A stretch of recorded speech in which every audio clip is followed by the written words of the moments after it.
দুনিয়ায় তো আপনার মতো দামি আর কোন মা হতেই পারে না।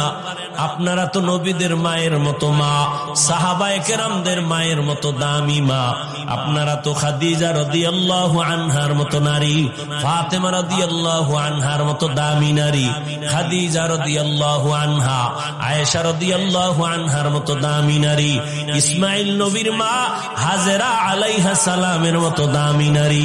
আপনারা তো ঈসা নবীর মা মারিয়াম আলাইহিস সালামের মতো দামি নারী। আজ নগর কান্দার স্টেজে সারা নগর কান্দা ফরিদপুরের মানুষ তাকাইয়া তাকাইয়া দেখছে এই মাদ্রাসা থেকে যারা হাফেজে কোরআন হয়েছেন, আলেমে কোরআন হয়েছেন, আজকে তারা মর্যাদার ফজিলতের পাগড়ি নিলেন। কিয়ামতের দিন আমার আল্লাহ নিজের কুদরতের হাতের দ্বারা এদের মাথায় মুকুট পরাবেন। আজকে খবর নিয়ে দেখবেন এই হাফেজ আলেমের মা বাবার মতো এই দুনিয়ায় ঈদের আনন্দে আর কেউ নাই। ও পর্দার আড়ালের আম্মা জানেরা, বোনেরা, ও বৃদ্ধ বাবাজি, ও যুবক, কয়দিন আর দুনিয়ায় বাহাদুরি করবা? ওই জাহান্নামী গুনাহগার বান্দি জীবনে এমন কোন গুনাহ নাই করে নাই। একদিন রাস্তা দিয়া রওয়ানা, হঠাৎ দেখে রাস্তার কিনারায় একটা কুকুর ক্ষুধার তৃষ্ণায় কান্না করে, জিহ্বা বের হয়ে গেল। ওই আল্লাহর বান্দি জাহান্নামী, অন্তরের মধ্যে মায়া জন্ম হয়ে গেল। দৌড়াইতেছি, কোথায় একটু পানি পাই, কুকুরের প্রাণটা ঠান্ডা করি।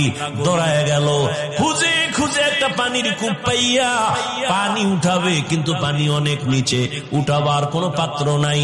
আল্লাহর বান্দির পায়ে ছিল চামড়ার মোজা, মোজাটা খুলিয়া আল্লাহর বান্দি যখন পানি উঠাইতে চাইল, দেখে মোজার নিচে আরো পানি, কেমনে উঠানো যায়? আল্লাহর বান্দির মাথায় বড় একটা ওড়না পেঁচানো ছিল।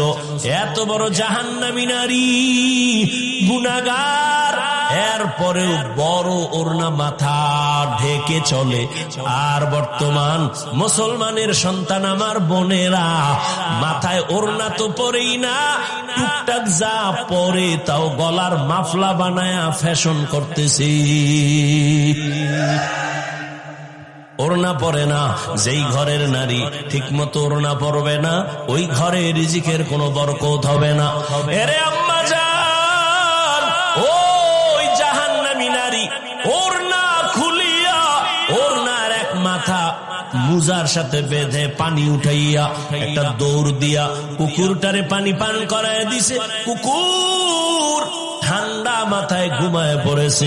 রহমতের নবী হাদিস শুনাইতেছেন সাহাবাদেরকে, ও সাহাবায়ে কেরাম, ওই মহিলাটা পানি পান করানো মাত্র একটা গায়েবী আওয়াজ কে যেন ডেকে বলে, ও আল্লাহর বান্দি, জীবনে যত গুনাহ করছো, এই কুকুরের পানি পান করাবার মতো একটা ভালো আমল করেছো, এর বরকতে তোমার জীবনের সব গুনাহ মাফ হয়ে গেছে।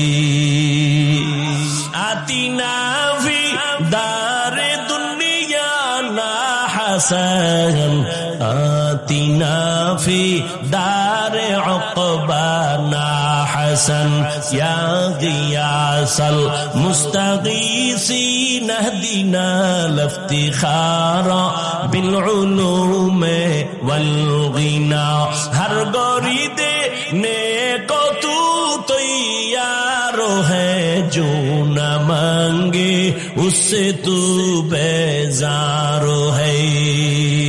আল্লাহ তাআলা বলেন, ও দুনিয়ার মানুষ, আমি রবের সাথে যদি মোলাকাত করতে চাও, আল্লাহ রবের সাথে মোলাকাত দিবেন অবশ্যই, তবে দুনিয়াতে দিবেন না। কিয়ামতের ময়দানে আল্লাহ জান্নাতের মধ্যে ঢুকাইয়া মোলাকাত দিবেন। ও আল্লাহর বান্দা, ওই রবের মোলাকাত যদি চাও, দুনিয়ার হায়াতে নেক আমল করিয়া যাইও, তবে বেশি আমলের প্রয়োজন নাই, অল্প আমল করো, তবে ইখলাস নিয়ে আমল করো, আল্লাহর জন্যই করো। ও বান্দা, তোমার অল্প আমল আল্লাহ নাজাতের দরজা খুলিয়া দিবেন। ও আল্লাহর বান্দারা, ভালো করে চিন্তা করো। আজ এখানে আমি যে বয়ান করতেছি রে যুবক, আমি একবারও বলি নাই আমি পাস করলি মাথায় দিছি তুমিও দাও না হয় জাহান্নামে যাইবা।